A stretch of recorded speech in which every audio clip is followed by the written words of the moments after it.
Muchas gracias Miquel y muchas gracias a la escuela por la invitación. Entonces, bueno, vamos a presentar hoy tenemos algo, como un experimento que nunca hemos hecho, que es un diálogo sobre el libro.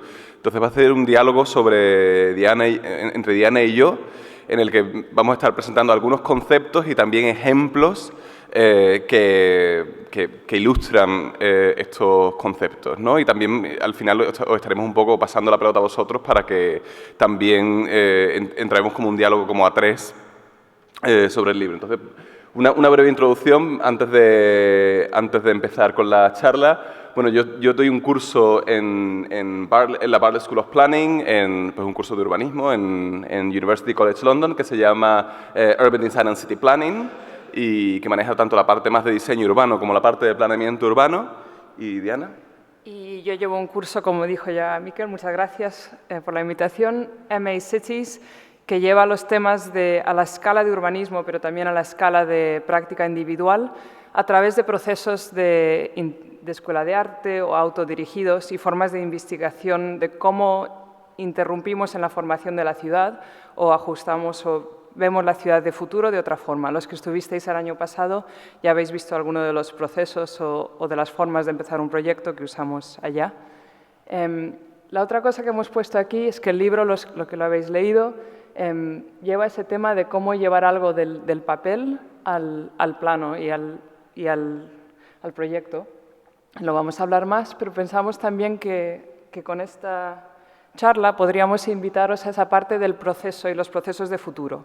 O sea, cómo trabajáis vosotros, qué estáis viendo en vuestros proyectos ya, y después en la clase queremos también oír ideas de principios de procesos o procesos que ya veis que existen en la ciudad, que podrían formar parte también del diálogo con el libro, como una forma de seguir buscando más formas de hacer y de ser. Muy bien, pues voy a empezar a hacer una breve introducción al libro, sobre todo a la primera parte del libro, para después empezar un poco este diálogo, ¿no? Entonces voy a empezar también hablando de cómo se concibió este libro. Realmente este libro nace como casi una secuela después de 50 años de otro libro que Richard Serra escribió en 1970 que se llamaba Los usos del desorden. Y entonces, bueno, yo leí Los usos del desorden cuando era un estudiante de máster en UCL y yo creo que por esa época tenía 25 años, que era la misma edad que Richard Serra tenía cuando escribió el libro. Entonces también me sorprendió mucho porque era algo muy diferente a cualquier cosa que había leído antes, ¿no? Este libro de Los usos del desorden, porque hablaba de esta idea de que las ciudades necesitan cierto tipo de desorden para que se produzca interacción social, para que produzca contacto entre las personas y para que también pueda haber como usos no planeados del espacio público, ¿no? Richard Serra hablaba, por allá por 1970, que el excesivo orden en las ciudades hacía que las personas jóvenes no pudiesen como llegar como una identidad adulta, porque se quedaban como prácticamente como enfrascadas en una identidad muy definida, muy artificial, y no daban como ese paso a liberarse hacia una identidad adulta, ¿no? Y que las ciudades con más desorden, con más improvisación, podían hacerle llegar a esta identidad adulta, ¿no? Esto es una quote que decía eso: las ciudades necesitan cierto tipo de desorden para que las personas puedan llegar como una edad adulta plena en el que las personas pues pierdan, digamos, esa tendencia hacia la violencia, ¿no? Entonces, bueno, el libro también me sorprendió por, digamos, los paralelismos que empecé a encontrar entre lo que ocurrió en los años 60, 70, cuando Richard Serra escribió este libro, y lo que ocurría, pues, sobre todo en reacción a la crisis del 2008 pues, en Europa, en el mundo entero, ¿no? Y entonces, bueno, empecé a encontrar pues paralelismos tanto en movimientos sociales, aquí, bueno, como en todo el movimiento del mayo del 68, con el movimiento que hubo aquí a raíz del 15M después de la crisis, y también muchos paralelismos también con el tema del urbanismo, ¿no? El urbanismo imponiendo orden, ¿no? Y entonces Richard Sennett en los años 60, 70, digamos, criticaba el urbanismo que imponía pues, autopistas y desarrollos monofuncionales que respondían a esta idea de la ciudad funcional, que imponía determinados órdenes en la ciudad, ¿no? y que quitaban pues, cualquier complejidad de la ciudad y hacían digamos, que hacían la ciudad como mucho más rígida.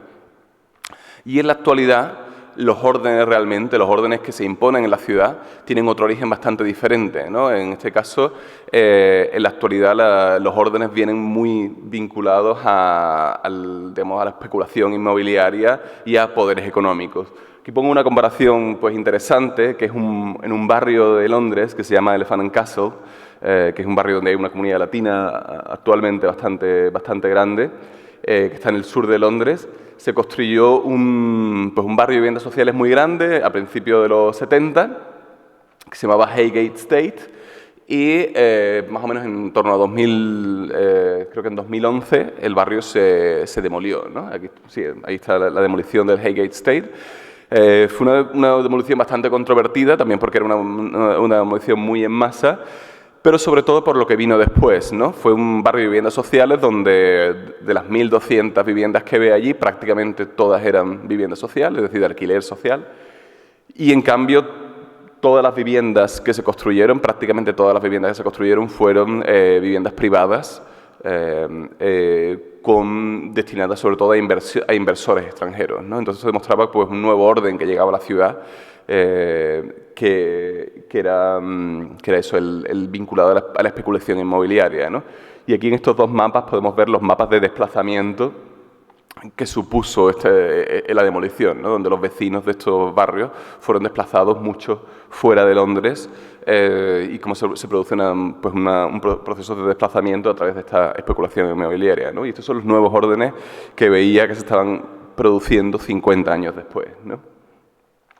Aquí una comparación también entre entre la construcción de autopistas, una autopista construida por el centro de Londres a finales de los años 60, de la que voy a hablar un poco luego, que es el Westway, y luego el desarrollo que era el orden impuesto digamos, por el Estado, en este caso, ¿no? Un orden de intentar traer una movilidad como más eficiente, a el orden impuesto ya por la especulación inmobiliaria, que es el caso de Hudson Yards en Nueva York, que ha sido un desarrollo urbano que se terminó en 2019 y que tenía pues, como fundamental objetivo la especulación inmobiliaria, ¿no? Son trozos de ciudad que son trozos que están totalmente a la venta, ¿no? Y que además resultaba como culminación de un proyecto infraestructural de espacio público en Nueva York que era como muy importante, que está justo al final del High Line, ¿no? Del famoso High Line de Nueva York. Pero también, además de ver un paralelismo entre movimientos sociales y urbanismo, veía un paralelismo entre la intersección de los dos, es decir, entre la contestación a la imposición de estos órdenes, es decir, un paralelismo en los movimientos sociales que surgieron en contestación a estos órdenes urbanos impuestos, ¿no? Y entonces el caso del Westway, de esta autopista urbana de la que hablaba antes, y de los movimientos sociales que surgieron en el Westway, tanto en los años 60-70 como en los 2010, fueron muy interesantes y cómo se parecen unos a otros, ¿no? Por ponernos en contexto, el Westway es una autopista urbana que todavía está en Londres y está justo al norte de Notting Hill, donde está el Portobello Road Market, que es un mercado bastante turístico y famoso, y se construyó en los años 60-70, y cuando se construyó, durante la construcción pues hubo grupos de activistas que empezaron a utilizar el espacio bajo la autopista como zonas de juego, lo que se llama allí Adventure Playgrounds, que son como zonas de juego autoconstruidas, que son esta foto que se ve aquí, ¿no? Donde empezaron como con andamios y otros trozos de madera y eso, empezaron varios activistas a construir espacios para niños, ¿no? Y estos movimientos de activismo llevaron a que los vecinos y vecinas reclamaran el espacio debajo de la autopista como espacio comunitario, espacio que pertenecía a la comunidad, y consiguieron al final que ese espacio fuese cedido a la comunidad, ¿no? Y fue cedido como una fundación que actuaba en nombre de la comunidad, que se llama todavía Westway Trust, ¿no? Como la fundación del Westway. Y entonces, 50 años después, surgió este grupo alternativo a la fundación que se llamaba Westway 23, que reclamaba que la fundación se había como gentrificado, que estaba, digamos, había tomado como una aproximación muy comercial y que había que volver a los orígenes de una fundación con una aproximación mucho más cercana a la comunidad, ¿no? Y entonces, después de esto fue una de las acciones que hizo Westway 23, que fue la ocupación de uno de estos espacios. Ya a la derecha de la imagen, en 2018 una de las acciones de Westway 23 fue ocupar uno de los espacios que se llama The Village, debajo del... bueno, se hizo en 2017, de hecho, uno de los espacios debajo del Westway, que se ocupó después del incendio del Grenfell, que fue una torre, un incendio de una torre en Londres, y también muchos movimientos sociales empezaron a surgir a partir de todo esto, hasta el punto que al final varios activistas del Westway 23 fueron como parte del board, ¿cómo se dice?, de la junta directiva del Westway Trust, que actualmente está en un proceso de transformación, ¿no?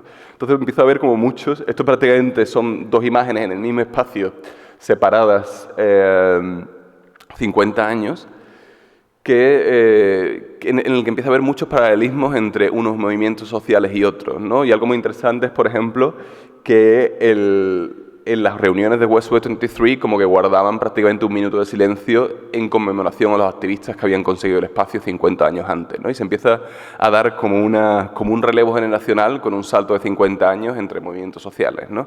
Que también veía muy interesante y también, pues, ha ido motivando mucho la escritura de este libro, de Designing Disorder, ¿no? Entonces, ¿cómo se llevan estas...? Lo que estaba hablando son de acciones como muy puntuales en la ciudad, ¿no? Este Adventure Playground o esta ocupación de un espacio como espacio comunitario. ¿Cómo se llevan estas acciones tan pequeñas de la escala local a la escala de la ciudad? ¿Cómo se construye una ciudad anárquica, ¿no? Es una de las preguntas que Richard Sennett y yo nos hacíamos en este libro. Entonces hablamos, por un lado, hablamos de dos movimientos paralelos. Uno que es el de construir redes. Construir redes es decir, que se basa mucho en el movimiento cooperativista, esta idea de que muchos grupos comunitarios diferentes pueden ser diferentes nodos de una red, que cada uno tiene sus sistemas independientes de toma de decisiones, son independientes unos de otros, pero se ayudan en intercambiar tanto conocimiento como recursos. Y luego otra capa, digamos, que está como aparte de ella, que es la capa del municipalismo, es decir, que proponemos una ciudad anárquica, pero una ciudad que a la vez tenga un Estado fuerte o un Estado municipalista fuerte, en el que se encargue de asegurarse de que nadie se quede atrás, por un lado, pero también que aprende de los movimientos sociales, ¿no? Y el motivo por el que tengo una foto aquí también de Ada Colau es por el hecho de que en su segunda legislatura, algo interesante que decía cuando consiguió la segunda legislatura es que muchos de los logros que se habían conseguido en la primera habían sido gracias a los movimientos sociales, ¿no? Esta idea de aprender de movimientos sociales y cómo muchos de los avances que se han conseguido, avances sociales en nuestra sociedad, se han conseguido también gracias a la presión de movimientos sociales, ¿no? Esta idea de un Estado que aprende de los movimientos sociales. Entonces, aquí voy a pasarle a Diana. Sí. Y aquí Pablo me invitó a considerar algo a escala de la ciudad y dentro de este movimiento del interés en el municipalismo que también tratase este tema intergeneracional. Y primero pensé, bueno, vale, en los años 60-70 también se trata mucho y se está volviendo a visitar mucho el movimiento que hubo en la posguerra de crear vivienda social, pero crear vivienda social que también intentase experimentar, a veces con espacio público, a veces con cómo se hacía el plan de la casa misma, a veces cómo se organizaba, a veces los tres. ¿Cómo funciona aquí a la derecha? No. Y en los últimos 5 años se han revisitado muchos de estos proyectos desde dos puntos de vista. Por un lado, aquí a la izquierda, una vuelta histórica a qué pasó y por qué cayó, un poquito esta idea de imperio de lo perdido, y a la derecha un libro más o menos parecido y considera cómo se hizo y por qué, y la mayoría del libro pasa tiempo diciendo por qué tendríamos que volver a esto. Pero me parece que no es un paralelismo, que aquí empecé a pensar que la ciudad ya es anarquista, de alguna forma, pero sin querer. Y aprendiendo del libro también, pensar en formas impuestas del desorden, que a veces causan bloques, que a veces no sabemos cómo intervenir, y empezar a entender que a veces las formas de ver un sistema social o redes y nodos ya existen a varias escalas y no siempre con la idea de que se han autoorganizado o que se están organizando para crear un cambio. A veces son sistemas humanos que se van formando y al reconocer que dentro de un sistema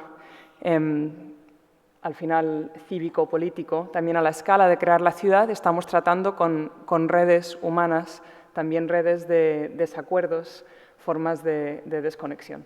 Entonces, más y más, creo que el trabajo que tenemos, a veces lo llamo el misticismo de la burocracia, tenemos que meternos a un espacio bastante que parece muy definido desde fuera, pero que desde dentro hay bastantes formas de desconexión que podemos aprender un montón, como decías también con Barcelona, de movimientos sociales, no solo para empujar hacia un gol, pero para aprender procesos colectivos también y de formas de codiseño que puede trabajar dentro de un sistema que de alguna forma es bastante rígido y que se cree y ve como bastante rígido, pero que en realidad tiene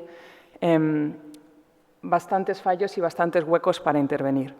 Aquí luego me hice esa pregunta, ¿se puede realmente volver a un municipalismo de una posguerra, de una reconstrucción de ciudad, cuando estamos en una época de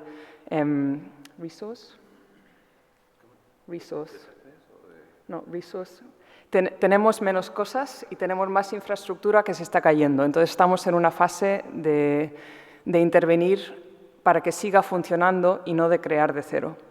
Entonces, en este contexto quería hablaros de dos cosas que se han dicho en los últimos 3 años. Uno, en una reunión privada con un político y otro en un periódico inglés.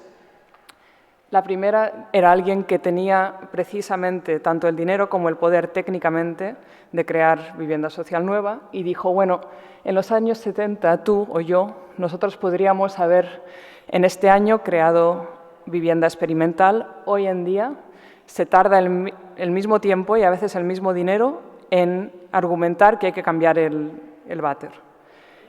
Y hay es un poquito una frase de pérdida de energía, pero también refleja un sistema y una forma de crear la arquitectura y crear la ciudad que se ha dividido mucho y que también el poder de decisión se ha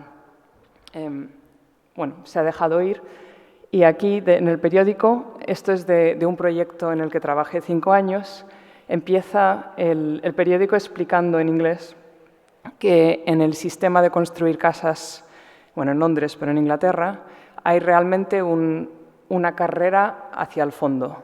Luego esto ya se puede estudiar aparte. Y estaba trabajando en un proyecto que consideramos, bueno, en este contexto que se puede hacer muy poco, técnicamente a la escala de crear vivienda nueva, cómo se podría crear un modelo nuevo que tuviese cierto impacto social en lo cívico fuera del edificio, pero que también se podría un poco intervenir en ese sistema invisible de que las calidades de las casas o lo que se asume del espacio mínimo de una vivienda, ya se asume que eso ya no se puede experimentar, no se puede expandir, que no hay espacio, que es muy caro. ¿Cómo intervenir en ese sistema y ese proceso menos visible? En breve, lo que se ha publicado de este edificio, que se llama A House for Artists, lo diseñó un arquitecto Saparata, y yo trabajaba con la organización que lo comisionó. Arriba es vivienda para artistas, que tiene como un 20% de espacio extra. Está diseñado está diseñado muy bien, con mucha flexibilidad. Se pueden unir casas si la familia crece. Un poquito la idea de que si van a vivir artistas en un sitio, que vivan ahí de por vida. ¿Qué se necesita para poder cambiar, expandir, cambiar tu práctica, trabajar en diferentes tipos de colectivos? Y abajo hay básicamente un centro social, que la idea es que cambiando renta muy baja para las casas, se haga un programa gratis de 20 años que traiga arte, experimento, formas de estar en comunidad y un espacio abierto para las zonas de vivienda cercanas. Lo que yo os quiero contar es más el lado invisible de este proyecto en relación a ese desorden que para intervenir en el municipalismo de hoy creo que tenemos que también mapear y un poco entender nuestra relación a ese desorden. Estaba pensando bueno, el libro habla de cómo abrir el sistema y cómo abrirlo a interpretación. Yo estaba pensando en la interpretación material, por un lado, qué tipo de diseño se acepta en zonas más pobres, dicho como de forma muy simple, pero también qué tipo de cambios aceptamos, por ejemplo, en la decisión de poner muy simplemente una ventana más grande, que entre más luz, pero también en este edificio, pero también en el sistema general de la construcción británica, decir, es posible construir así, cuando casi todas las viviendas de hoy están absolutamente a mínimas de luz, no porque ahorre mucho dinero, pero es parte de esa estética. Aquí creo que se hace mucho mejor, pero esa estética de lo mínimo, excepto si es algo de lujo. Entonces, para poner estas ventanas con una diferencia como de 100 euros por piso que se iba a ahorrar, creo que pasamos año y medio con llamadas al líder político de la zona, que nos iban a quitar el edificio, que luego se iba a cambiar no sé qué ley. Hubo una pelea interna que tenía que ver con el principio de construir de una forma que se veía también una forma tan europea dentro de un sistema y de una zona que se consideraba barata. Y estuve en una reunión que alguien con traje y poder me gritó, preferiría comer el cristal que construir algo así y dejar este ejemplo. Entonces me interesa también estos momentos de violencias internas, que cuando metéis un proyecto que intente cambiar algo que nos parece tan lógico y además que tiene lógica dentro del mundo económico también, que a veces hay bloques que tienen mucho más que ver con dónde se ha quedado el músculo del hábito también y de qué referencia dejáis en el mundo. Estoy tardando mucho, pero te quería dar otro ejemplo de cómo empezar a experimentar con los planos. Estos son 3 pisos que se pueden unir, pero que también son completamente independientes. La idea de que si se tiene niños y a la vez se está llevando un programa de arte y además se trabaja, pues que hay una forma de colectivizar súper fácil. Por ejemplo, también había un grupo de teatro que quería coger estos 3 pisos. También me interesa porque fue otro debate, otros 100 euros por piso, que se probó todo tipo de argumento para tirarlo, incluyendo que si el coste de energía de uno es un poquito más que el otro y acaba habiendo un debate gigante.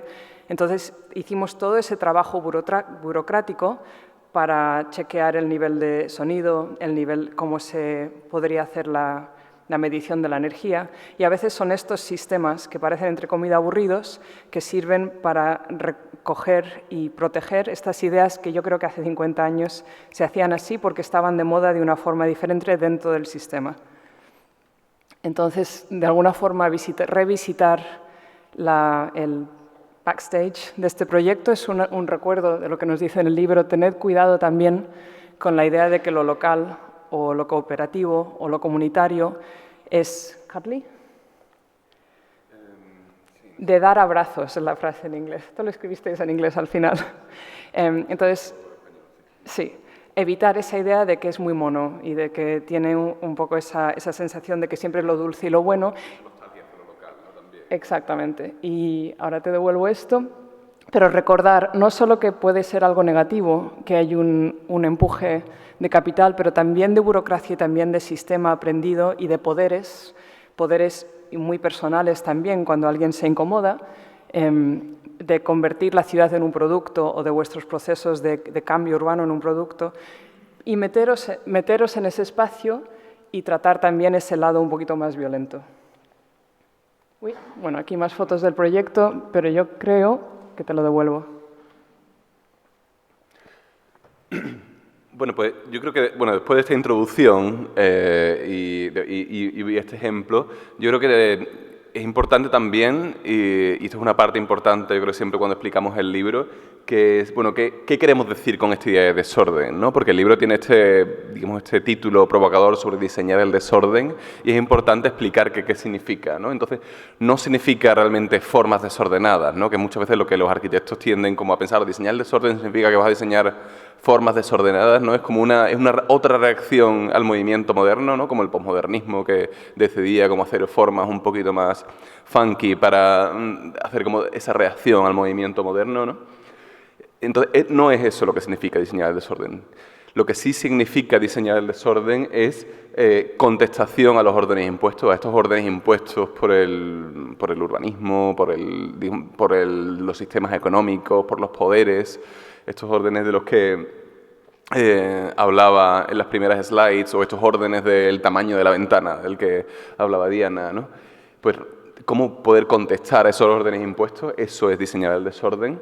Y otra cosa es cómo crear condiciones para lo no planeado, es decir, cómo ser capaz de diseñar algo que tenga, digamos, tenga usos que ni siquiera nosotros como arquitectos y arquitectas nos imaginemos, ¿no?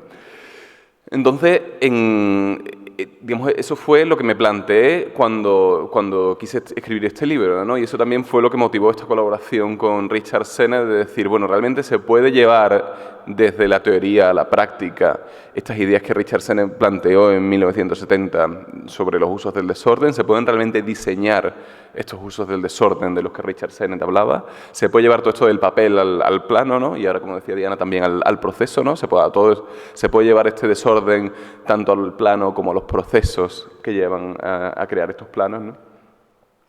Y entonces, como respuesta a esta pregunta, me planteé, digamos, este concepto, ¿no? El concepto de infraestructuras para el desorden. Pensando en la infraestructura, realmente si pensamos en sí en el concepto de infraestructura, una infraestructura es algo que crea condiciones para algo, ¿no? Todas las infraestructuras que tenemos en la ciudad crean condiciones para que nosotros pues podamos vivir y podamos tener determinado acceso a determinados servicios, ¿no? Pues las infraestructuras de abastecimiento de agua pues hacen que tengamos agua corriente, ¿no? La de electricidad, pues que podamos tener luz. Pues crear una infraestructuras para el desorden, es decir, crear condiciones iniciales a través del diseño urbano para el uso no planeado del espacio público, de los espacios comunes, y para que también estas infraestructuras son un punto de partida para un proceso abierto y continuo, ¿no? Esto es algo muy importante, ¿no? Como realmente lo que nosotros diseñamos realmente solo es el principio de un proceso, ¿no? El principio de un proceso que sigue y que la gente seguirán utilizando por años y años cualquier cosa que nosotros diseñemos, ¿no? Entonces, realmente pensar nuestras propuestas como infraestructuras para el desorden, ¿no? Como infraestructuras para crear sistemas abiertos y condiciones para usos no planeados, ¿no? Entonces, la forma en la que planteaba explicar estas infraestructuras para el desorden, ¿no? Cómo crear estas condiciones, pues lo intenté explicar prácticamente casi desde los dibujos arquitectónicos y de los procesos arquitectónicos, ¿no? O de diseño urbano. Uno a través de qué hay debajo, qué hay en el subsuelo, ¿no? Qué infraestructura hay en el subsuelo. O no solo ya en el subsuelo, sino qué sistemas de infraestructura social hay debajo de cualquier diseño. Qué hay en la superficie, ¿no? Y luego qué hay en sección, cómo se relacionan diferentes edificios y diferentes estructuras, y cómo podemos diseñar esas relaciones. Y luego también cómo podemos diseñar los procesos y los flujos, ¿no? Cómo podemos diseñar todo aquello que es totalmente inmaterial, pero que requiere diseñar relaciones entre cuestiones materiales e inmateriales. Y esa es la estructura que sigue el libro y la estructura también que vamos a seguir ahora en esta presentación, Diana y yo, para abrir un poco el debate sobre cada uno de estos conceptos, ¿no? Entonces, antes de entrar en estos 4 conceptos, en estas 4 dimensiones, quería explicar ahora muy brevemente la diferencia que Richard Sennett hace entre la ciudad cerrada y la ciudad abierta. Y esto viene realmente de libros anteriores que ha hecho Richard Sennett, aunque también reflexiona en este libro un poco sobre este tema, ¿no? Richard Sennett habla de la ciudad cerrada como aquella ciudad muy rígida que no tiene la capacidad de evolucionar. Por poneros ejemplos, por ejemplo, un centro comercial es un ejemplo de ciudad cerrada, ¿no? Realmente tiene un aparcamiento, unas playas de aparcamiento donde uno llega con su coche, coge el carrito, entra, compra, digamos, está todo como el ambiente está totalmente controlado. es un ejemplo de una ciudad cerrada, ¿no? Tiene poca flexibilidad para que eso cambie y está muy planeado lo que va a ocurrir, ¿no? Digamos, tu viaje está totalmente determinado, ¿no? Una ciudad abierta es lo contrario. Una ciudad abierta es aquella que tiene la capacidad de estar en continua adaptación. Y ahora voy a poner un ejemplo ahora de cómo una ciudad cerrada se puede construir una ciudad abierta.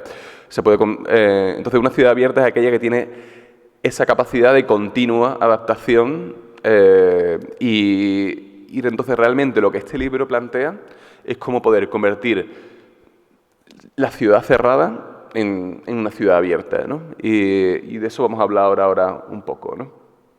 Entonces, bueno, realmente el libro empieza entendiendo la infraestructura, es decir, el abastecimiento de agua, de electricidad, de datos, todo, digamos, toda la infraestructura que viene en el subsuelo como un sistema abierto, un sistema que puede ser mucho más adaptable. Entonces empieza a entender cómo puede ocurrir eso, ¿no? Y entonces una de las formas en las que esto puede ocurrir es entendiendo la infraestructura como un ensamblaje. Esta idea de ensamblaje viene de un término que se utiliza mucho en teoría urbana, que en inglés se dice assemblage, realmente viene o sea, el origen es muy del francés, en el francés se dice agencement, creo que se dice, y viene de unos filósofos franceses que se llaman Deleuze y Guattari, pero han sido como utilizada por muchos urbanistas, sobre todo en teoría urbana, ¿no? Y bueno, realmente esta idea este concepto de la infraestructura como un ensamblaje, esta idea de que realmente la infraestructura está construida realmente en vez de como un todo, como una suma de muchos elementos que son intercambiables y que hacen que sea mucho más adaptable, ¿no?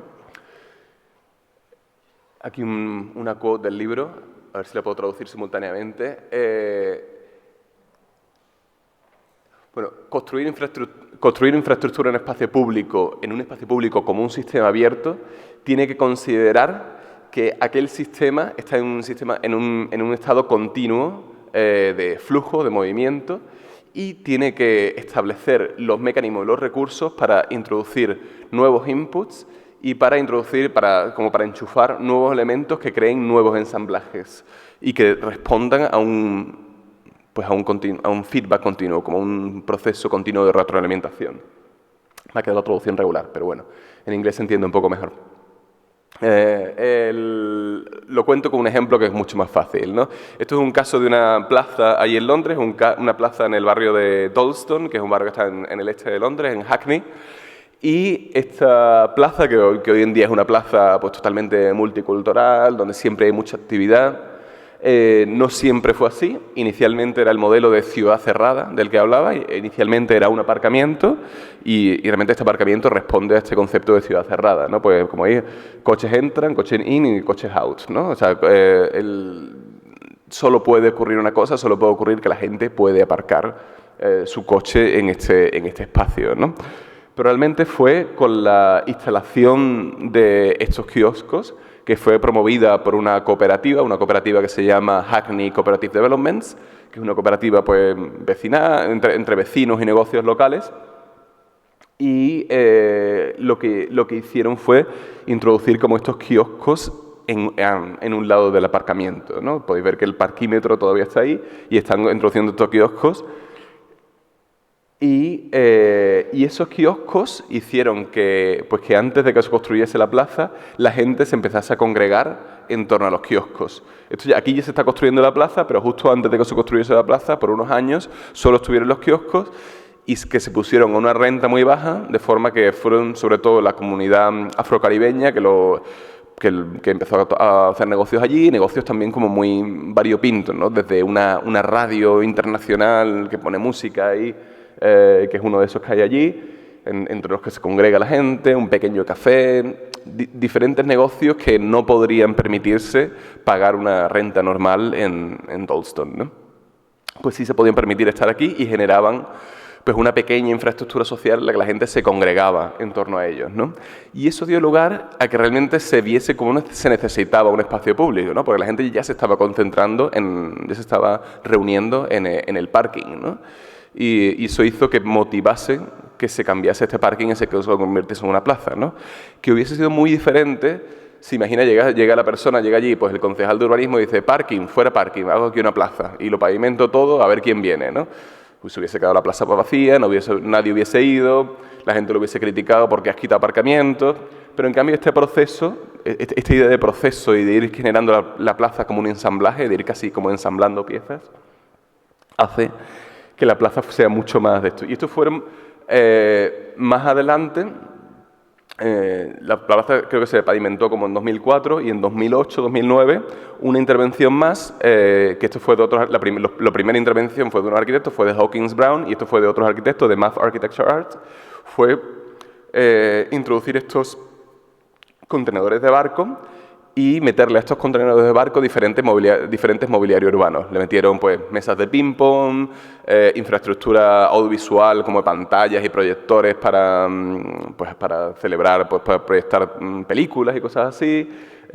También juegos para niños, cuestiones para, así como props para skateboard, entonces, diferentes elementos que la gente podía sacar y meter y reconfigurar espacialmente la plaza continuamente, ¿no?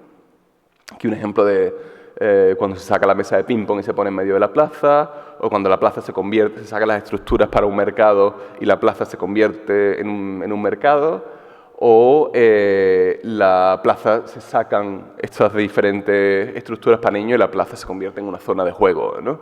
Entonces esto realmente aquí se produce en lo que en el libro llamamos estas conexiones complejas entre la ciudad formal y la informal, ¿no? Lo planeado, que pues este diseño del suelo, del pavimento, la elección de determinados materiales, estos elementos físicos que son movibles, que son pues, unos juegos para niños, estos containers, realmente hay unos elementos físicos que se han sido planeados, se han sido diseñados, han sido hechos por arquitectos, pero hay otros hechos que son totalmente, que surgen totalmente de la informalidad y de la interacción social, ¿no? Pero realmente que van totalmente de la mano con otros procesos mucho más formales y mucho más diseñados, ¿no? Entonces realmente en esta complejidad, en esta interacción, en este diseño de relaciones donde está lo interesante, ¿no? Y aquí la plaza cuando se convierte como en cine de verano, ¿no? Pues han puesto pantallas, han puesto de esto. Entonces, bueno, también fue interesante haciendo estas fotos fueron también producto mucho de mi doctorado, que por cierto hice en Sevilla, no en UCL, pero hice estancia en UCL y de aquí algunas fotos de mis visitas a Londres, y ver cómo la plaza se iba reconfigurando en cada visita, y en cada visita estaba como en una configuración diferente, ¿no? Aquí se lo paso a... Ya.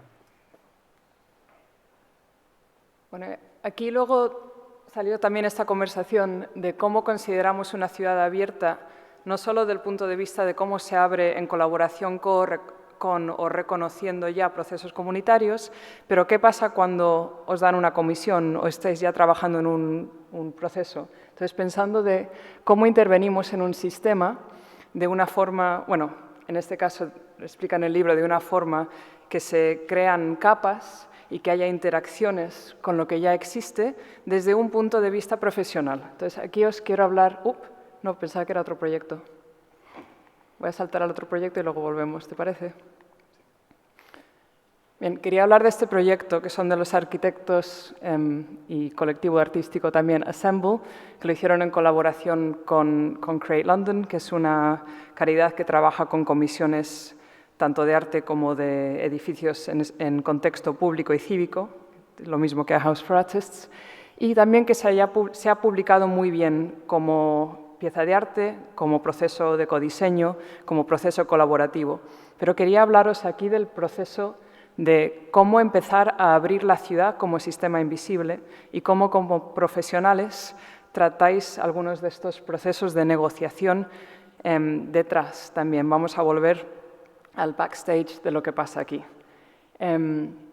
Esta es una de las fotos más publicadas del proyecto y lo que era, en breve, era tanto un adventure playground, otra vez, uno de estos espacios de juego semi-supervisados con más riesgo, que sale también de la posguerra, que se lleva mucho, bueno, por toda Europa, en Alemania todavía se lleva más que en otros países, y a la vez era la comisión de arte público más grande de los Juegos del Commonwealth, que eran en paralelo a que estaba la Olimpiada en Londres, Entonces se hicieron estos juegos en Glasgow. Entonces era muy político también.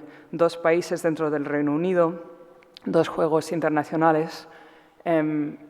Y de alguna forma usando el poder, entre comillas, de que fuese la comisión de arte más fuerte que se estaba haciendo ese año en Escocia, se usó de alguna forma ese poder burocrático para empezar un proceso de codiseño con niños que llevaba riesgo literal, además de riesgo reputacional, y que estaba dentro de un contexto de una de las zonas más pobres de la ciudad y también con bastante... aquí solo está una de las fotos. Con bastante debate con la Council. Con el ayuntamiento. Con el ayuntamiento, de que si se podría hacer o no.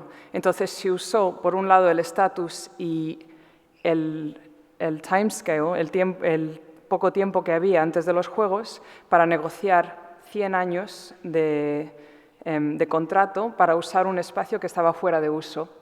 Y se usó casi todo el dinero en construir una valla. Aquí nos falta una foto que se ve la misma niña de antes jugando justo al lado de esta valla con un montón de estructuras del sistema de juego que van súper altos. Y me encantó una vez, creo que el que lo comisionó dijo, gastamos casi todo en una valla y la valla ni siquiera funcionaba. Pero esto era un punto positivo, porque la valla, los niños volvían a entrar después de que se cerrase, se usaba mucho más de lo que se había firmado, pero la valla fue necesaria hacerla ni codiseñada ni a bajo costo para poder firmar ese contrato. Al final la valla en sí era un proceso de papel. Bueno, ahí sale la otra foto, no sé por qué. Y luego a la vez en otro proceso de papel que era el mediático, hubo como unos meses de disonancia también, de decir, cuando abrieron no las Olimpiadas, pero los Juegos, solo había niños jugando en el barro. Y en ese momento, en el mundo de arte, se llevó bastante mal. ¿Qué gasto? ¿Por qué han gastado no sé cuánto dinero que podría haber sido una escultura en una valla? A la vez, mantener esa disonancia y dejar que se enfadasen aquí arriba, de alguna forma, ciertos clientes, dejó el espacio para este proceso de codiseño, que luego, 4 o 5 años después, se ha reconocido como un proceso dentro del mundo de arte súper interesante, una forma de trabajar súper interesante, y de ahí, por ejemplo, ganaron el Turner Prize, que empezó, la conversación para eso empezó con este proceso. Y aquí he puesto, bueno, cuando abrió solo había niños jugando en el barro, pero había más cosas que estaban pasando a la vez que no se estaban publicando, pero como profesionales y como comunidad también en colaboración se mantuvo espacio para que tardasen más tiempo en llegar. Por ejemplo, técnicamente, a nivel urbanístico había zonas verdes cerca de esta zona, pero se creó este espacio porque siguiendo las líneas de...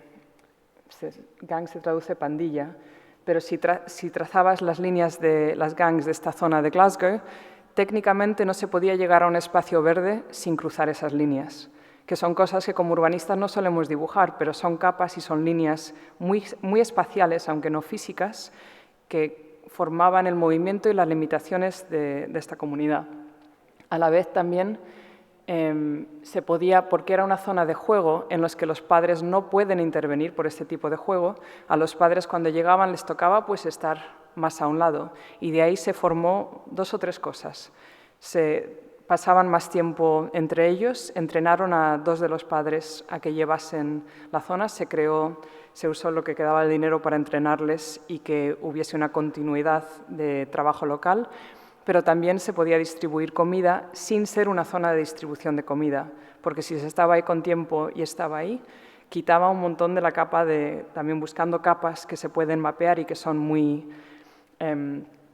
que se pueden cuantificar en papel, pero no solemos dibujar o considerar como capas de diseño, se quitaba Sí, se quitaba una capa de vergüenza. O sea, abrir formas de entrada a un sistema múltiples. Puedes ir a un lado, pero también puede ser un proceso semi-invisible de, en este caso, una comisión de arte seria, entre comillas. bueno, muy seria, pero doblemente seria por tomar más en serio lo invisible. Y aquí te lo devuelvo, pero si quieres vuelvo para atrás. Estaba pensando. Bueno, quizás continúo de aquí. Sí. Entonces, no sé por qué lo puse en esta dirección, ya no me acuerdo, pero esto es una charla que da Armand Nouri en mi curso en St. St. Martin's, y empieza a pensar en lo curatorial, en este término que nos viene del arte, y nos viene del arte en el siglo XIX, cuando hay un exceso de objetos, hay un exceso también de dinero que viene de las colonias, y hay una necesidad de ordenar, categorizar, crear formas públicas de entender como, al final, lo que luego entendemos como galerías o museos, pero es una forma de estructurar el mundo. Y Armand dice, el mundo ha cambiado mucho, y simplemente a nivel del volumen de cosas que hay, ahí había un exceso de objetos, ahora tenemos una falta de recursos, una falta de espacio, cierta densidad, cierto enfoque en gastar solo aquí, y cómo apoyar cívicamente suele ser lo que queda, las migas. Entonces, ¿qué pasa si damos la vuelta a ese concepto de lo curatorial y empezamos a ver la ciudad a través de procesos de escasez y cómo tenemos que crear precisamente esas capas de las que habla el libro y las que podemos explorar en esa foto de niños jugando en el barro que está súper multicapeada, palabra inventada, como un proceso aquí, no sé si se puede ver, pero hay una línea conectando a niveles de relaciones de poder entre futuros que nos podemos imaginar, en transformar en el espacio y embodiar como en nuestro cuerpo y en espacio en cómo trabajamos, y empezar a crear raíces para procesos futuros también. Entonces, un poquito mapear cómo, trabajando con la infraestructura y con cómo tratamos la vivienda, se puede meter lo curatorial como tema activista. Esto es de un grupo Teatrum Mundi que también trabaja con MA Cities, que tratan de lo infraestructural de una forma un poco parecida, que es cómo usar, en este caso, un proyecto de investigación para mapear y empezar a entender las conexiones entre nodos, una forma también curatorial urbana, de todo lo que pasa detrás, pero físicamente. ¿Qué hace que se mueva partes de la ciudad que son más visibles? Y podemos empezar a mapear y apoyar estas infraestructuras.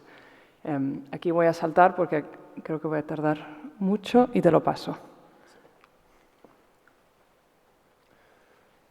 Bueno, pues la siguiente dimensión de la que se habla el libro es la dimensión, digamos, de lo que pasa en la superficie, ¿no? De cómo se crean condiciones para lo no planeado, en este caso pues en los espacios públicos, en la superficie urbana, y cómo se abren los desarrollos cerrados, ¿no? Esta idea que planteaba antes de pasar de la ciudad cerrada a la ciudad abierta, ¿no? Entonces, bueno, esto es un ejemplo del Ámsterdam de posguerra, que es muy interesante, que es el de los playgrounds de Aldo van Eyck, y bueno, que fundamentalmente siguen mucho esta idea de transformar una ciudad, digamos, pues una ciudad cerrada o elementos de la ciudad que están cerrados, ¿no? Porque hay muchas cuestiones que una ciudad no es solo abierta o cerrada, sino que pueden tener como elementos que abrir, elementos que cerrar, elementos abiertos, elementos cerrados, elementos que se necesitan abrir, y en este caso eran pues zonas de vivienda que pues en los que al introducir un playground, al introducir estas cuestiones como muy táctiles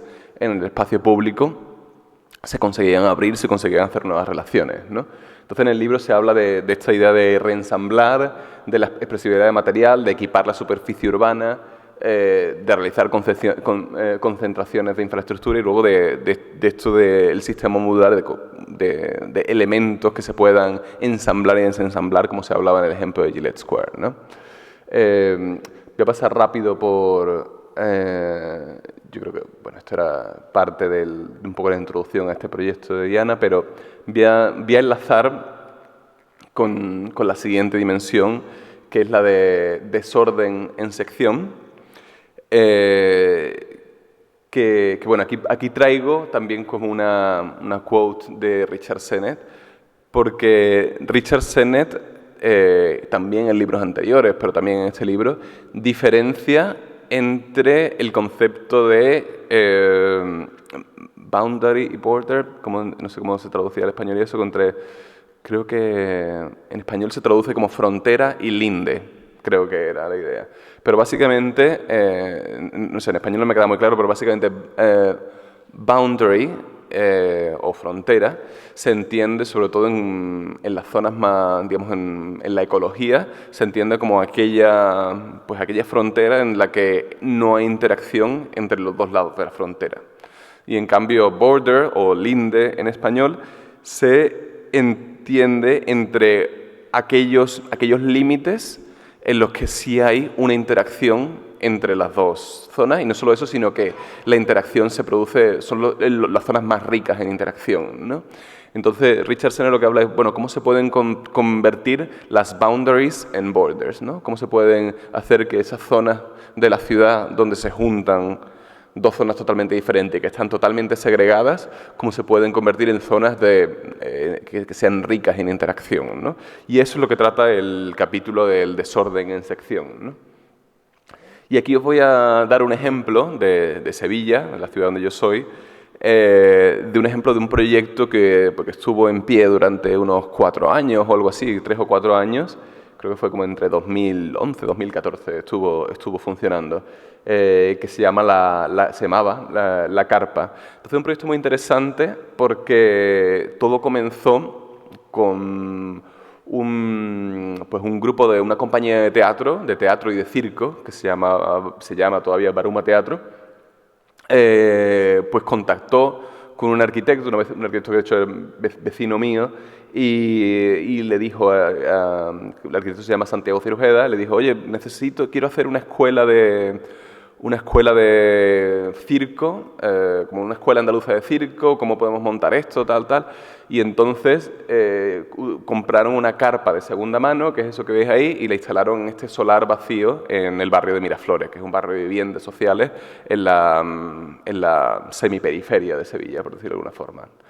Y entonces pusieron esta carpa que veis ahí, y luego Santiago Ciruela tenía esta instalación como un contenedor con patas que llamaba La Araña, la tenía en otro solar en Sevilla, como la zona donde estaba la Expo, pero ya se le acababa, digamos, ese solar, se le acababa como el permiso para tener este solar, y entonces se lo trajo aquí también, ¿no?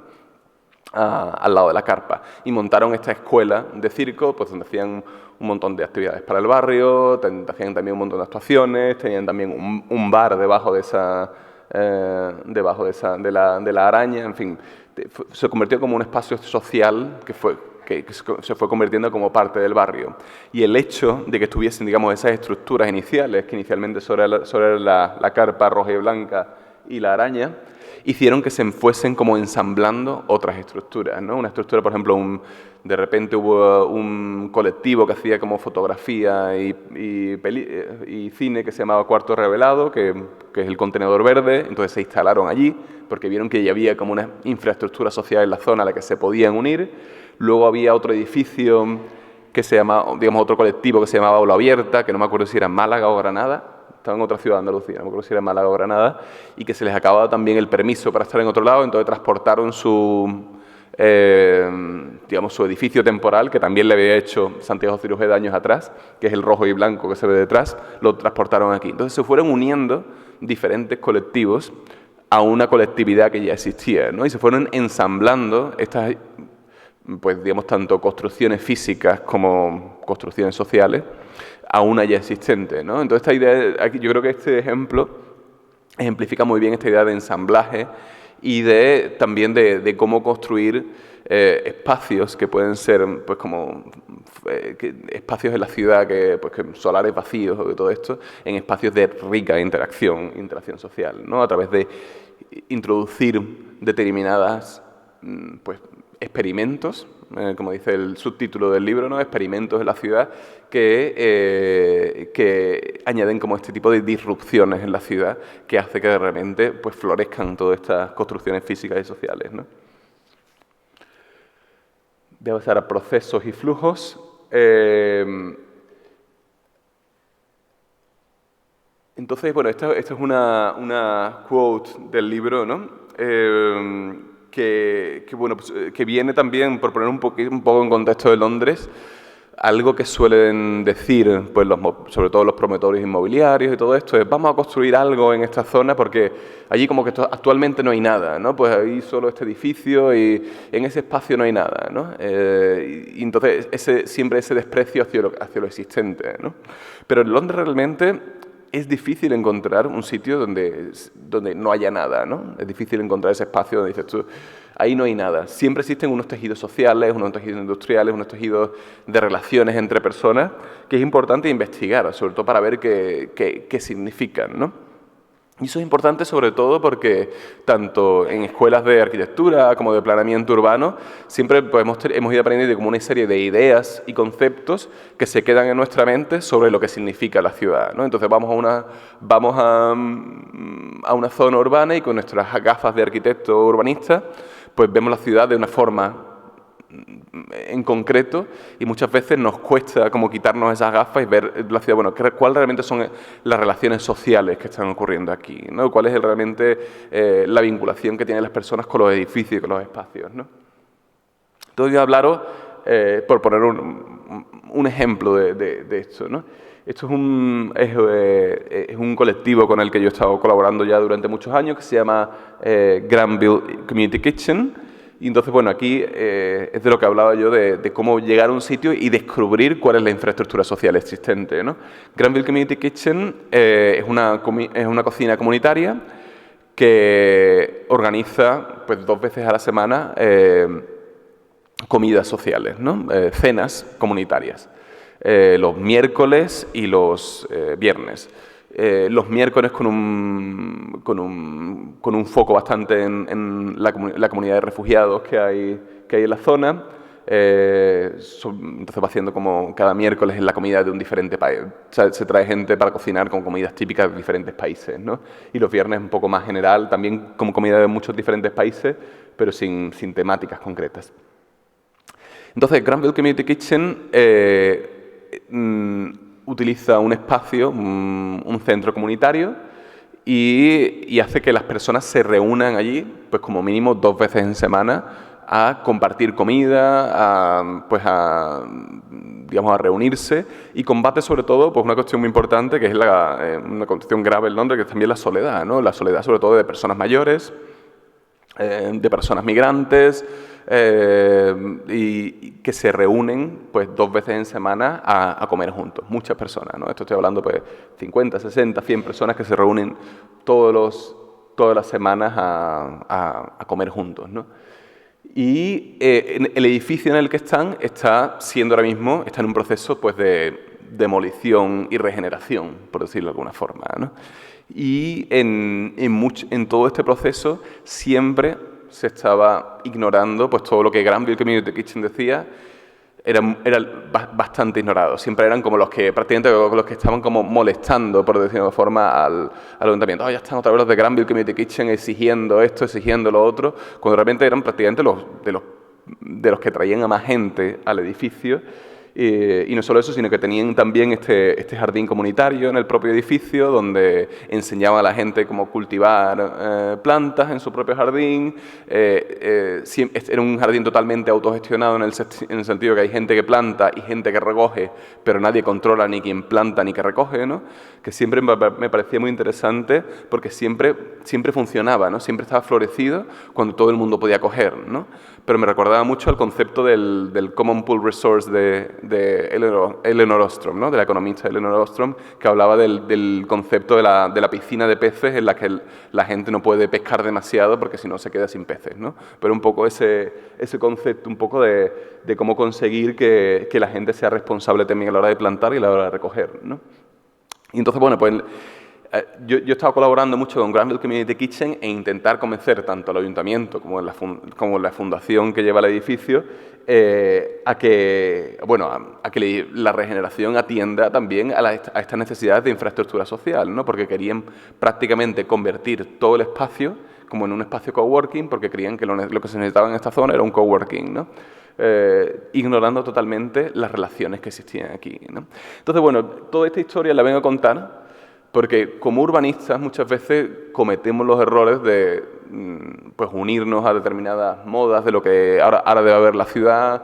Ahora en Londres a todo se le llama un hub. Tenemos que poner aquí un hub y esto va a tener coworking, un no sé cuánto, y un makerspace, y se ignora muchas veces cuáles son las infraestructuras sociales existentes y que se necesita en la zona, ¿no? Y nosotros hicimos un trabajo de investigación con ellos, que eso es lo que está haciendo esto mucho el último año, hacer trabajo de investigación como en partnership con la comunidad, en el que empezamos a discutir con toda la gente qué es lo que querían que fuese el espacio. Entonces, realmente lo que planteaba la comunidad es un espacio mucho más interesante y mucho más creativo que lo que estaba planteando el ayuntamiento, que era un espacio que estaba abocado al fracaso, ¿no? Entonces, después de mucho de esto, al final parece que estamos consiguiendo que vayan escuchando y parece que están ahora cambiando el proyecto, ¿no? Pero es esta tendencia, digamos, a no entender la infraestructura social existente. Entonces, eso es gran importancia de los procesos, ¿no? Luego, otro paso que planteamos en el libro es crear infraestructura colectiva, ¿no?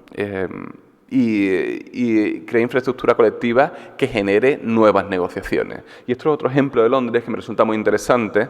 En Londres hay una fundación, bueno, una empresa sin ánimo de lucro que se llama Repowering London, que ayuda a comunidades locales a generar su propia cooperativa de energía. Todas las cooperativas de energía son muy interesantes, no solo ya porque instalan paneles solares que pues les dan pues energía renovable y barata, que hoy en día es algo bastante necesario, sobre todo con la subida del precio de la electricidad, que allí en Reino Unido ha sido tenaz. Lo interesante son las relaciones sociales también que se generan en esta infraestructura colectiva, ¿no? Porque de repente generan una cooperativa, esa cooperativa genera una determinada energía, hay un surplus de energía entre que los vecinos tienen que decidir qué hacer con ese surplus de energía, entonces deciden ponerlas para talleres para jóvenes, y entonces empiezan a haber una serie de negociaciones locales en lo que los vecinos tienen que decidir qué hacer con su propia infraestructura, ¿no? Y se generan unas relaciones sociales que a lo mejor antes no existían, ¿no?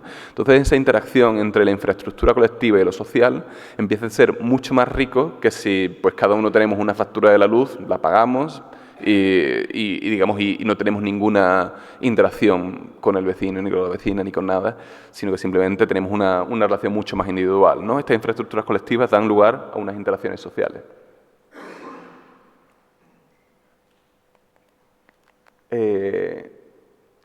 Entonces aquí voy... Sí. Sí, esto lo saqué yo del libro como dos quotes, citas, ¿no?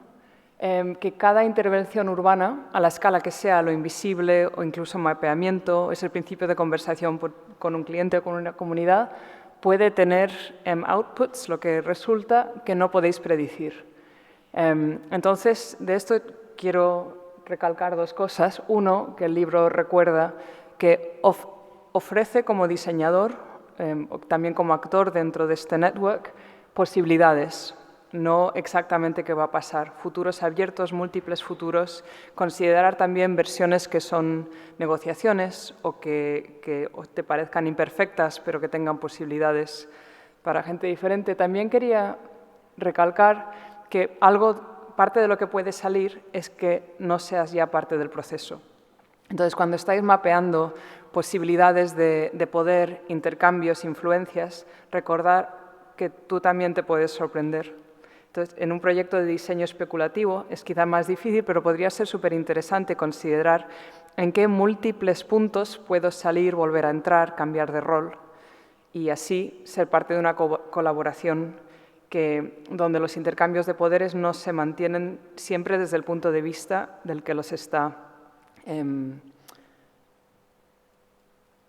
recording, no sé cómo se dice. No sé si va a funcionar el vídeo. Voy a intentar poneros un vídeo de 4 minutos. Pues voy a ver qué hora es. ¿Cómo vamos de tiempo? Ah, mira, si va a funcionar. Bien, 20 minutitos. I think that what activist planning does is mediate between civil society.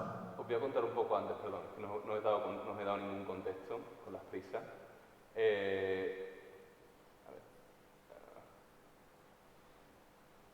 ver si puedo con esto. en la última... Voy a ponerme aquí en el... ¿Subtitles? ¿Cómo se pone? ¿English? No. ¿Los tenías ya, no? Sí, no, es que estaba pensando ponerlos en... Solo está en inglés. Bueno, ¿qué se le va a hacer? Por poner un poco en contexto, en la última parte del libro hay un diálogo entre Richard Sennett y yo. El diálogo, digamos, es bastante largo, pero os voy a poner aquí un clip de 4 minutos que yo creo es interesante, en el que el editor del libro, que es el señor que hay en medio, Leo Hollis, nos pregunta cuál es el rol, digamos, sobre todo porque conocía un poco mi trayectoria en Londres, que estaba muy vinculado a los movimientos sociales y al activismo, cuál era, digamos, el rol del arquitecto urbanista como activista, como hasta qué punto somos o no somos un activista en nuestro papel, ¿no? Como arquitecto urbanista, ¿no? Que también interesante, también en relación a lo que contaba Diana antes de su papel en el proyecto este de viviendas para artistas, ¿no? Como realmente muchas veces desde la burocracia podemos llegar a ser también como activistas en cierto modo, ¿no? Pero bueno, os voy a dejar esta pequeña conversación y luego Diana y yo vamos a traer varios ejemplos. Sobre todo también porque Richard Sennett y yo no estamos del todo de acuerdo en algunas cosas y entonces es interesante ver el debate y luego analizar un poco algunas cosas del debate.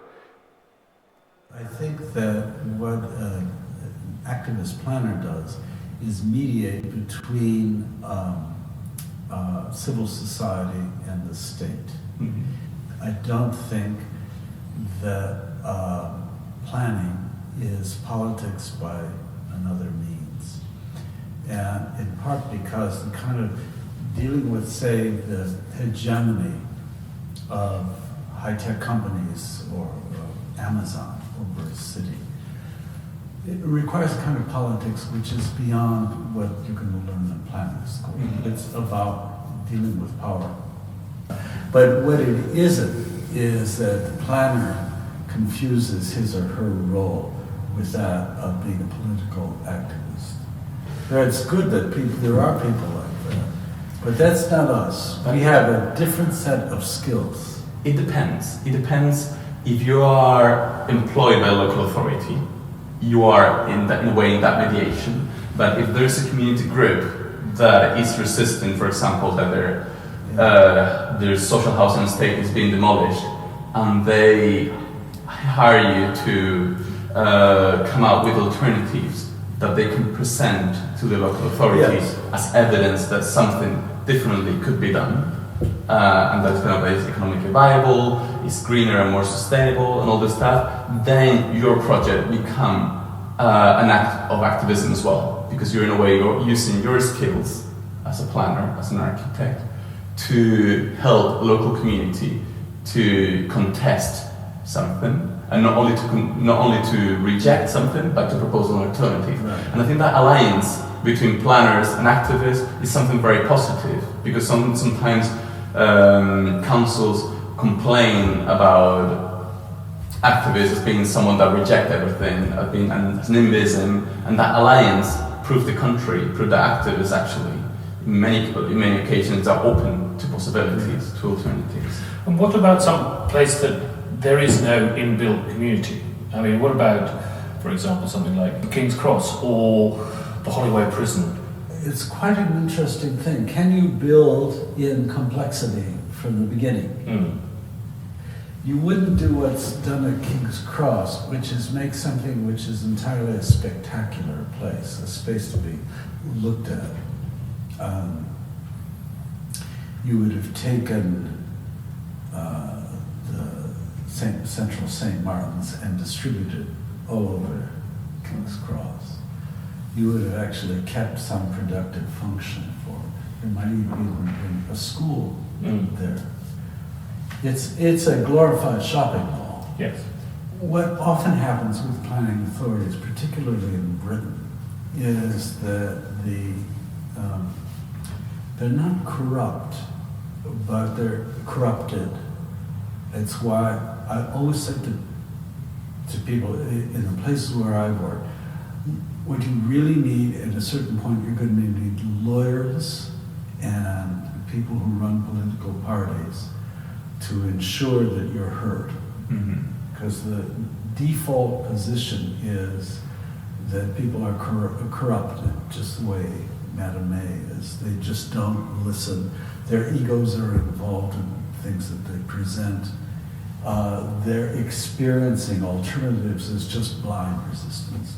That's why I said I don't think that what we do, the skills we have, are in themselves. They're necessary, but they're not sufficient.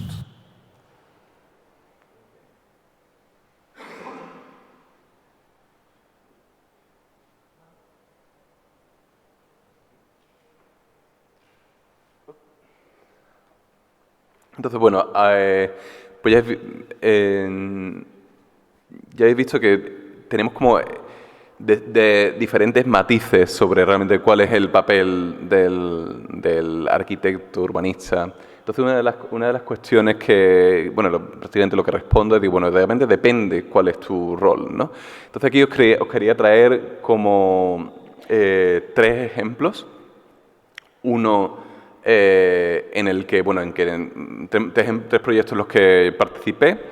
Uno en el que fui pues contratado por un ayuntamiento, uno de los ayuntamientos de Londres, que es la autoridad de Merton, para hacer un proyecto de espacio público en Wimbledon.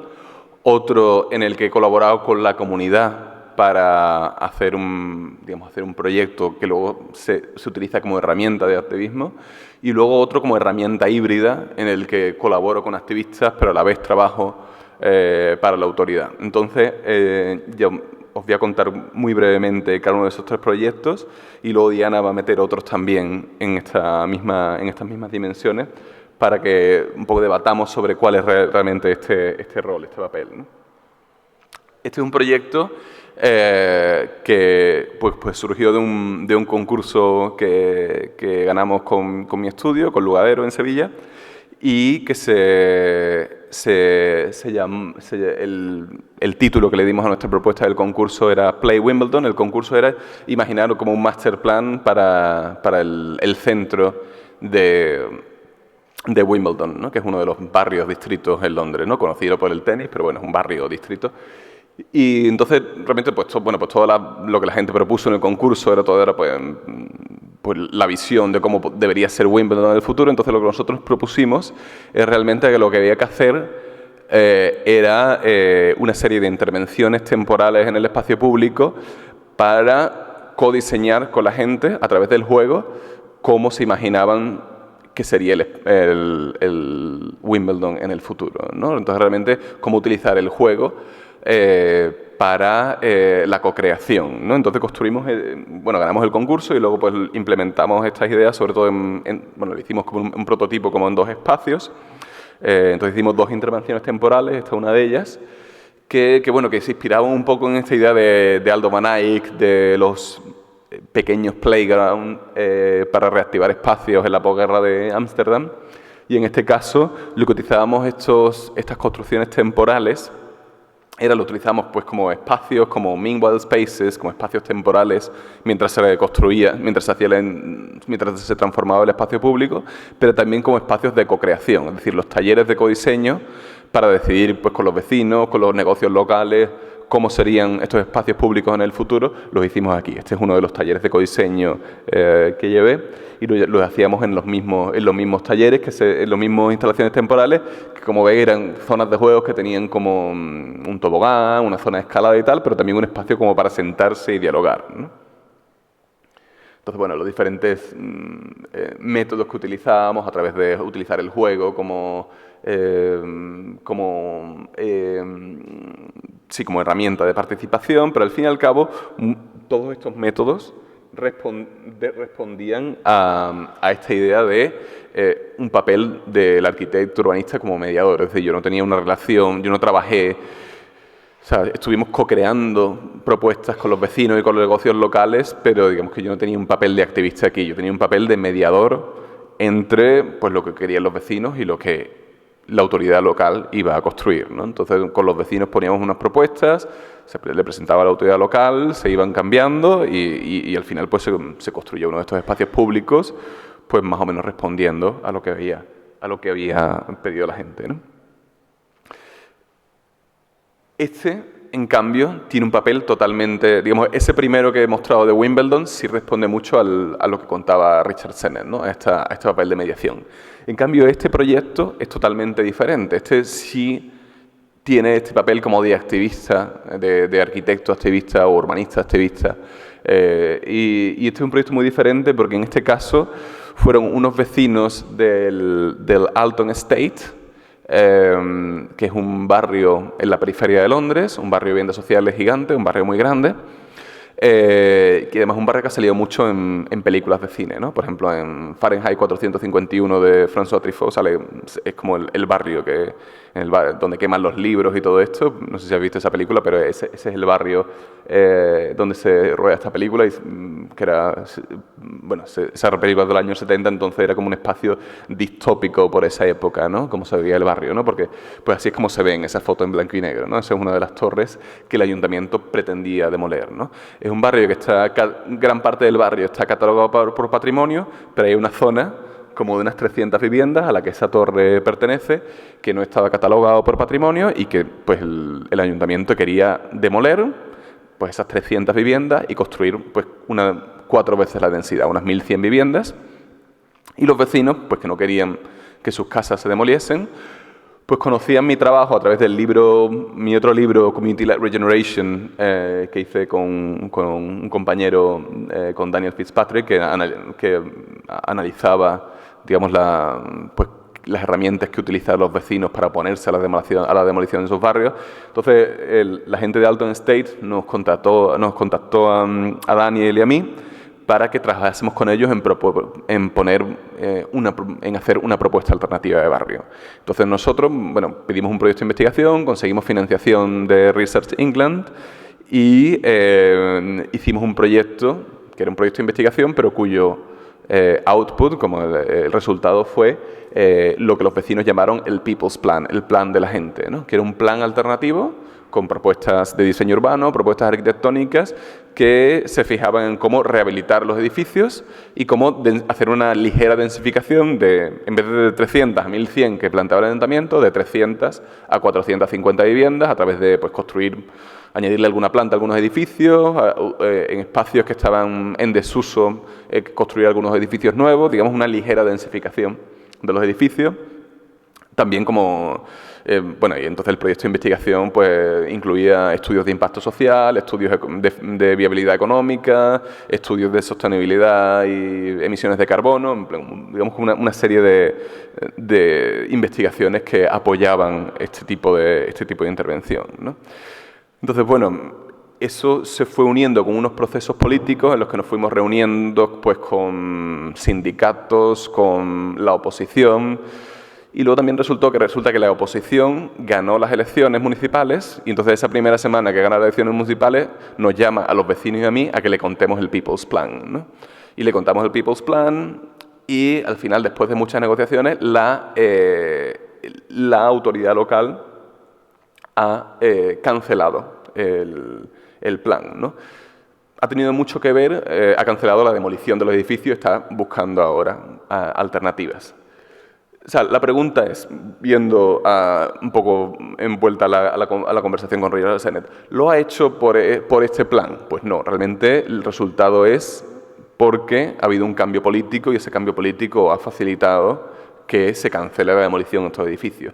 Pero también el que exista un People's Plan ya apoyado por la gente y todo eso, tiene un poder como para aprovechar estos momentos políticos para facilitar el cambio, ¿no? Y aquí te lo paso a ti. Entonces aquí planteé, en vez de poner un proyecto que tenga lado político, pensé en qué proceso o qué herramienta de proceso tenemos a veces dentro del sistema para facilitar lo que son proyectos. Por ejemplo, si consideramos ese proyecto de People's Plan como una herramienta de desorden, de apertura de la ciudad, que tiene que venir bastante completo para meterse en esa conversación, como planeador o comisionador activista se van abriendo esos huecos. Entonces, para mí esta es una herramienta de disrupción y reordenación que se puede hacer en 30 segundos, lo podemos mirar también en clase, y que me lo pasó un city planner que trabajaba en Londres bastante y que ahora lleva una ciudad en Suecia. Bueno, ella la lleva a nivel de planeamiento.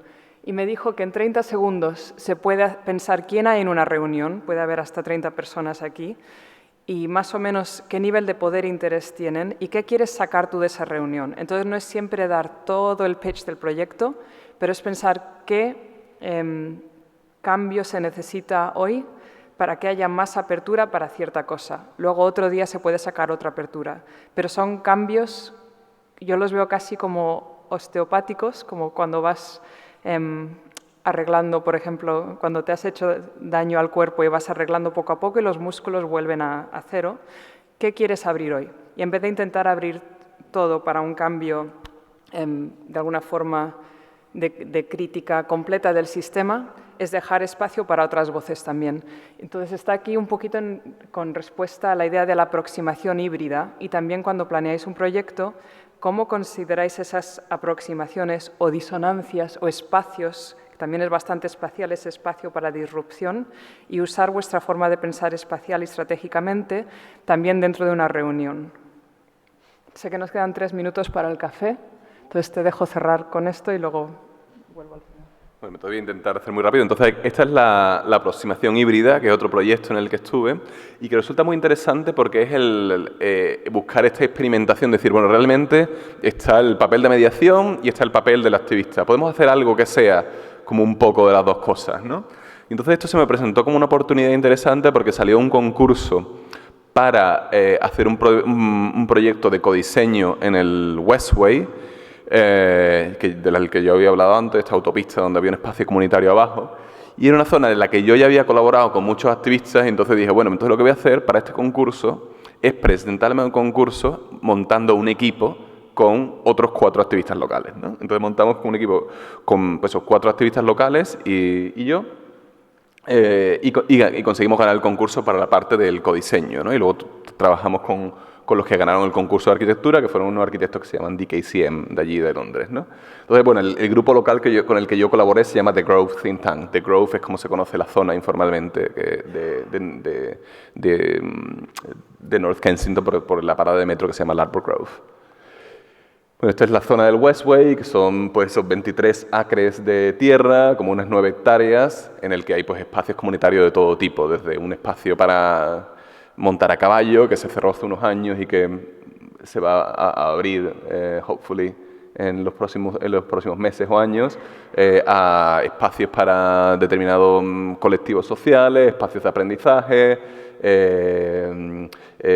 talleres para artistas, un skate park, hay como un poco de todo, ¿no? Pero espacios como un centro deportivo, pistas deportivas, diferentes de esto. Entonces, este proyecto tenía mucha complejidad porque la Westway Trust tenía muy mala reputación en la zona, sobre todo entre activistas locales, pero ahora la Westway Trust estaba en un proceso de transformación y de intentar responder más a las necesidades de la comunidad, pero claro, arrastraba mucho la mala reputación del pasado, ¿no? Entonces, la Westway Trust había sido, había sido acusada y se demostró que había sido institucionalmente racista, había tenido problemas también con intentar imponer planes demasiado comerciales, entonces nos planteamos un poco con este contexto que era muy complejo, ¿no? Entonces montamos un programa muy intensivo por 3-4 meses de codiseño, en el que lo montábamos todo en torno a 4 semanas de codiseño. 4 semanas de codiseño que estaban como separadas 3 semanas entre ellas. Cada semana de codiseño tenía como una temática diferente y utilizábamos como una serie de metodologías diferentes, ¿no? para esta semana de codiseño. Y además teníamos como una oficina local en el espacio público, que es esa que veis debajo, donde estábamos siempre en continua interacción con la gente. Entonces, bueno, os cuento un poco, muy brevemente, porque tenemos falta de tiempo, cómo las semanas de codiseño fueron evolucionando desde, en las primeras semanas, entender cuáles eran las culturas locales, ¿no? Cuáles eran estas infraestructuras sociales de las que estaba hablando, entender cómo las personas se relacionan, cómo las diferentes culturas se relacionan, utilizan los espacios. Entonces, fueron estos procesos utilizando desde procesos de mapeo a utilizar también herramientas de participación a través de canvases en las que empiezan entender cuáles son los espacios colectivos, cuáles son los espacios más cerrados, más individuales, y empezar a entender cómo funcionan las relaciones sociales, ¿no? La segunda semana se centró mucho en uno de los temas principales del proyecto, que era el tema de la calidad ambiental y la naturaleza urbana. Y entonces pues hicimos este ejercicio que se llamaba postales desde un lugar futuro, ¿no? En la que la gente escribía y dibujaba una postal desde ese lugar futuro que se imaginaba, ¿no? Y eso daba lugar a una serie de conversaciones colectivas de cómo se quería que fuese ese espacio, ¿no? Luego la tercera semana fue centrada mucho en los niños, entonces hicimos con varios artistas locales, hicimos talleres en lo que los niños co-creaban cómo querían que fuesen sus espacios públicos, también pues trayendo niños de diferentes colegios y cosas así. Y entonces, bueno, eso dio muchas ideas, sobre todo en torno a cómo queríamos que fuese la naturaleza urbana de la zona, ¿no? Y luego la última semana, digamos que cada semana íbamos como centrándonos un poco más en desarrollar las propuestas. La última semana de ya elaborar in situ propuestas con la gente, ¿no? Y era esto que el área era muy larga, entonces la dividimos como en 4 partes, hicimos 4 caminatas 2 veces, es decir, 8 caminatas en total. Y lo que hacíamos, le dábamos a la gente como esos blackboards, como una pizarra prácticamente en lo que ellos podían dibujar o escribir, cómo querían transformar una zona en concreta, ¿no? Una zona en concreta y empezar a dialogar entre ellos o cómo querían que fuese un proyecto en concreto, ¿no? Y entonces empezamos ya a desarrollar propuestas in situ mucho más concretas, que eso dio lugar ya a empezar a crear como estas propuestas más espaciales de cómo transformar pues, estos espacios, como estos grandes espacios dentro de la autopista, y pasar todas estas propuestas ya mucho más concretas a los arquitectos para que las desarrollasen, ¿no? Entonces, en función de todo esto, todo lo que la gente propuso y tal, nos reunimos con los arquitectos y de ahí salieron, pues, los arquitectos sacaron 29 proyectos que propusieron a la gente, de los cuales presupuestaron y se dieron cuenta que tenían dinero para construir 13 y 13 están ahora mismo en proceso de construcción, ¿no? Pero fue este experimento entre colaborar con activistas locales y trabajar directamente para la autoridad, que también daba lugar como a diferentes conflictos, a diferentes discusiones y digamos, a esa continua interacción, y que te da también acceso a muchas más personas, ¿no? En el proceso pues participaron 874 personas en producir estas propuestas, y eso fue también gracias a tener un equipo local que nos hacía llegar pues, a todo tipo de personas en la zona, ¿no? Te lo voy a pasar ya para que tú cierres. En estos casos a veces puede pasar algo que llamamos consultation fatigue o fatiga de participación o de consulta, y de repente a veces todo el mundo quiere hablar con la misma persona, o a veces se habla mucho y no pasa nada y hay fatiga también conceptual. A veces también nos fatigamos nosotros. Yo hacía 2 años que no hablaba de algunos de esos proyectos porque me fatigué de ciertos procesos, aunque me encantan los proyectos. Entonces, ¿por qué lo hacemos? Y también un poquito cómo. Un porqué sacado del libro es para mantener esa infraestructura y esos espacios públicos en movimiento, para que no se cierre el sistema. Entonces, si hay procesos de apertura poco a poco, como también volvemos a estar ahí, volvemos a mantener abierto o reabrir, porque las voces que entran también van cambiando y las conversaciones y los networks que salen van cambiando. Entonces, la repetición continua de diferentes fases del proceso son vitales. Entonces, eso dice el libro, y como respuesta a eso puse un proyecto de tesis de MA City. Esta es una, ya se graduó, Khadija Kabri, que hacía una tesis sobre la decolonización de las cadenas de suministro en regeneración. O sea, mucho libro, mucho pensar en estos procesos invisibles, pero como parte de eso quería tener parte de esas conversaciones y abrir esos conceptos también, y no solo el resultado, a la comunidad. Entonces, ella hablaba de su trabajo en comunidad como a practice of showing up in the neighborhood, de ir y volver a ir y volver a ir, hasta que se aburrieron suficiente de sus procesos, entre comillas, simples y queriendo simples, en este caso de hacer papel reciclado, que empezaban a tratar el tema de qué más hacer en respuesta a esas cadenas de suministro y ese tomar poder de forma nueva. Está, de alguna forma, lleva año y pico haciéndolo y está ahora empezando con ese grupo de comunidad a empezar estas conversaciones de cambio de sistema. A ver a dónde va, pero llegar a aburriros y llegar a aburrir a otra gente para mantener sistemas abiertos. Un poquito es la invitación. Que también hable, para estas desórdenes del futuro hay que abrir múltiples espacios y pluralidades, ideas que no os van a gustar tanto, pero que dejáis espacio abierto. Voy a saltar, porque esto podemos volver en clase, a la invitación. O sea, toda esta charla ha sido una invitación a dialogar con estas ideas en vuestros proyectos, pero también que compartáis con nosotros qué tipo de espacios y procesos habéis encontrado. Hablábamos antes de una condición en Londres de que siempre hay algo ahí. También sé que estáis estudiando espacios que se considera que hace tiempo que no ha habido algo y los algos que quedan quizás están fuera de ciertas infraestructuras o de ciertas conexiones. Entonces también queremos aprender de vosotros qué habéis encontrado, qué procesos empezáis a ver. Las preguntas las vamos a tomar en clase, pero ahora cuando vamos a parar un rato, tomar un café, pensad qué procesos o principios de infraestructuras, conversaciones, espacios, disonancias, aproximaciones hay en los proyectos y los sitios que habéis estado estudiando que podáis compartir con nosotros. Y pensar también cómo podéis intervenir en infraestructuras o faltas de infraestructuras existentes. ¿Quieres volver a hacer nada más? Pues bueno, muchas gracias por la invitación y gracias, Pablo, también por la invitación a meterme en el libro y ver qué podría responder yo.